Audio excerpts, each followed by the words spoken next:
a couple of newspapers in New Delhi have reported, then 13,000 people are in detention. I mean to say, you have schools which have turned into refugee camps. Where are you keeping these 13,000 people? Hijang.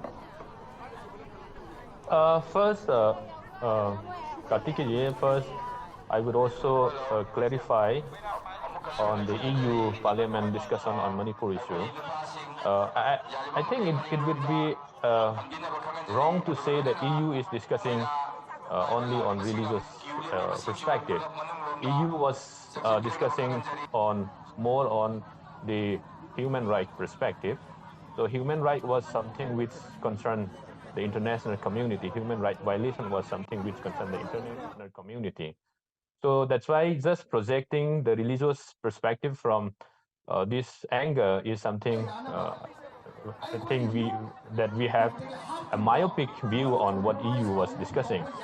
So when they are talking about religion, as Rohan was saying, like churches being burned down by cookies, I would once again reiterate that the cookies, since the time of our forefathers, even when we fought the British, we have this war ethics. This war ethics, we never touch the civilians, we never touch the children, girls, women, and old people. And when he is also like blaming the cookie burning down churches, I think one has to come up with the facts and figures, because there is no such instance of churches being burned down by the cookie community. Yeah, I would also agree there are few mandirs destroyed by some uncontrollable volunteers, that I would agree. That's something which is happening.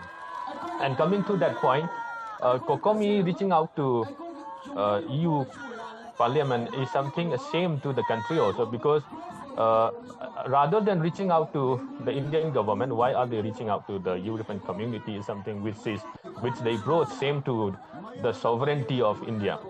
Plus, one has to remember what Manipur has been fighting for, a separate country, independent country, where they ban Hindi movie in the entire Manipur state, where lots of ambush and attacks are taking place, and where our precious life of Indian soldiers and officers were being killed by them. There are lots of instances.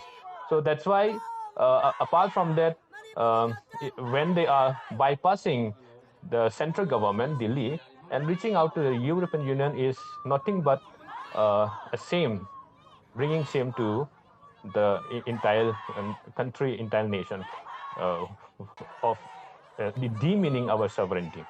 So coming to that point of 13,000 detainees, I don't know what detainees are we talking about, but since I am from the ground, I've been always closely working with all those relief centers and visiting children, having sessions with children on socio-emotional learning, because what I believe is this violence should not bring a mindset of the children saying that Meiteis are bad people, Meiteis are these like horrible people. So we don't want that. That's why we are having sessions with children saying that some bad people, some miscreant might be doing all these things, might be burning down your houses, might be killing your relatives, but never blame the entire community. There are lots of good Meiteis who never support this kind of action.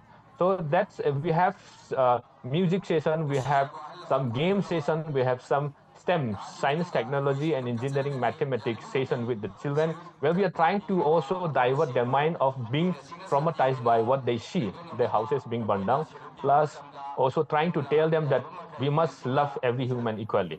So these people, I will not say detainees, these people whose houses are burned down, they don't have any place to go, rather than staying there in the relief camp.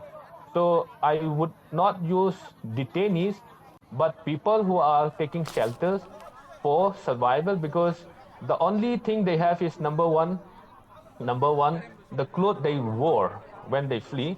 The second is the life they have. Only these two they have. So that's, hello? Yes, please go on. Yes. Yeah. Yes. I heard some background noise. That's why I was wondering. So that's why I won't say detainee. Detainee is something like when you force somebody to stay at that place. So it's not a detainee, but people who are taking shelter so that they can also spend some time and then rethink of how to restart the life again.